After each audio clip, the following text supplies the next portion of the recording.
Atos, capítulo 16. Timóteo acompanha Paulo e Silas. Paulo chegou às cidades de Derbe e Listra. Em Listra morava um cristão chamado Timóteo.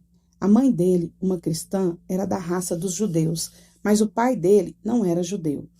Todos os irmãos que moravam em Listra e Icônio falavam bem de Timóteo. Paulo quis levá-lo consigo e por isso o circuncidou, pois todos os judeus que moravam naqueles lugares sabiam que o pai de Timóteo não era judeu. Nas cidades por onde passavam, eles diziam aos cristãos quais as decisões que tinham sido tomadas pelos apóstolos e pelos presbíteros da igreja de Jerusalém, e aconselhavam que eles obedecessem a estas decisões. Assim, as igrejas ficavam mais fortes na fé e o número de cristãos aumentava cada dia mais. A visão que Paulo teve em Troade. Como o Espírito Santo não deixou que anunciassem a palavra na província da Ásia, eles atravessaram a região da Frígia-Galácia. Quando chegaram perto do distrito de Mísia, tentaram ir para a província da Bitínia, mas o Espírito de Jesus não deixou. Então atravessaram a Mísia e chegaram à cidade de Troade. Naquela noite, Paulo teve uma visão.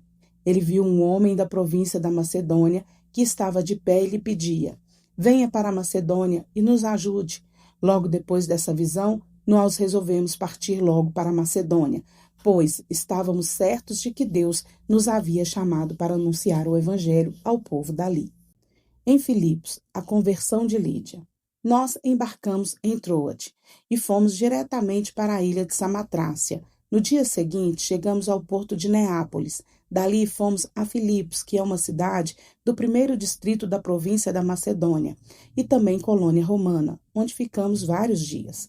No sábado, saímos da cidade e fomos para a beira do rio, pois pensávamos que ali devia haver um lugar de oração para os judeus. Sentamos e começamos a conversar com as mulheres que estavam reunidas lá. Uma daquelas mulheres que estavam nos ouvindo era Lídia, uma vendedora de púrpura da cidade de Tiatira. Ela adorava a Deus e o Senhor abriu a mente dela para que compreendesse o que Paulo dizia. Ela e as pessoas da sua casa foram batizadas. Depois Lídia nos convidou, dizendo: venham ficar na minha casa, se é que vocês acham que de fato eu creio no Senhor. Assim ela nos convenceu a ficar na casa dela. Na cadeia de Filipos. Certo dia, quando estávamos indo para o lugar de oração, veio ao nosso encontro uma escrava.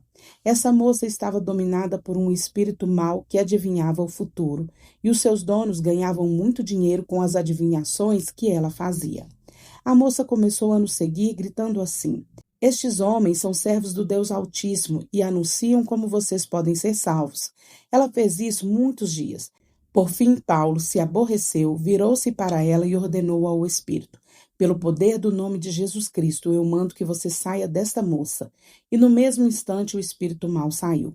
Quando os donos da moça viram que não iam mais poder ganhar dinheiro com as adivinhações dela, agarraram Paulo e Silas e os arrastaram até a praça pública, diante das autoridades. Eles os apresentaram a essas autoridades romanas e disseram: estes homens são judeus e estão provocando desordem na nossa cidade.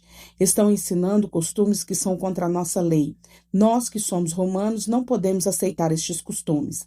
Aí uma multidão se ajuntou para atacar Paulo e Silas. As autoridades mandaram que tirassem as roupas deles e os surrassem com varas. Depois de baterem muito neles, as autoridades jogaram os dois na cadeia e deram ordem ao carcereiro para guardá-los com toda a segurança. Depois de receber esta ordem, o carcereiro os jogou numa cela que ficava no fundo da cadeia e prendeu os pés deles entre dois blocos de madeira. Mais ou menos à meia-noite, Paulo e Silas estavam orando e cantando hinos a Deus, e os outros presos escutavam. De repente, o chão tremeu tanto que abalou os alicerces da cadeia. Naquele instante, todas as portas se abriram, e as correntes que prendiam os presos se arrebentaram. Aí o carcereiro acordou. Quando viu que os portões da cadeia estavam abertos, pensou que os prisioneiros tinham fugido. Então puxou as espadas e ia se matar. Mas Paulo gritou bem alto: não faça isso, todos nós estamos aqui. Aí o carcereiro pediu que lhe trouxessem uma luz. Entrou depressa na cela e se ajoelhou, tremendo, aos pés de Paulo e Silas. Depois levou os dois para fora e perguntou: senhores, o que devo fazer para ser salvo? Eles responderam: Creia no Senhor Jesus e você será salvo, você e as pessoas da sua casa. Então eles anunciaram a palavra do Senhor ao carcereiro e a todas as pessoas da casa dele. Naquela mesma hora da noite, o carcereiro começou a cuidar deles, lavando os ferimentos das surras que haviam levado. Logo depois, ele e todas as pessoas da sua casa foram batizados. Em seguida, ele levou Paulo e Silas para a sua casa e lhes deu comida.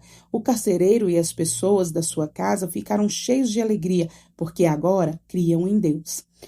Quando amanheceu, as autoridades romanas mandaram alguns policiais com a seguinte ordem para o carcereiro: solte esses homens. Então o carcereiro disse a Paulo: as autoridades mandaram soltá-los, podem ir embora em paz.